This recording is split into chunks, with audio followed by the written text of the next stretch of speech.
টামা the station master কোনো রূপকথার গল্প নয়, এক মহিষী বিড়ালের উপাখ্যান। পশ্চিম জাপানের কিশিওয়াগা রেল স্টেশনে ৮ বছর আগে তাকে নিয়োগ করা হয় স্টেশন মাস্টার হিসেবে। তার দায়িত্ব ছিল ক্যাব পরে টিকিট গেটে বসে থাকা, যাত্রীদের বিদায় এবং অভ্যর্থনা জানানো।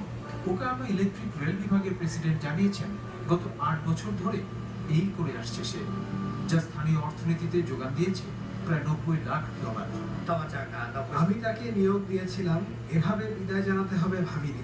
তার মতো কর্মঠ কর্তব্যপরায়ণ স্টেশন মাস্টার আমি দেখি। টামার নিয়োগের আগে লোকসানে চলা কিশিওয়াগা রেল স্টেশনটি প্রায় দেউলিয়ার পথে বসেছিল।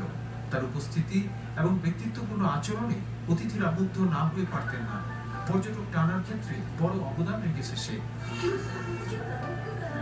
আকস্মিক হৃদযন্ত্রের ক্রিয়া বন্ধ হয়ে মহাপ্রাণে চলে যায় সে। তার বয়স হয়েছিল ১৬ বছর, বিড়াল জগতে যা ৮০ বছরের সমতুল্য।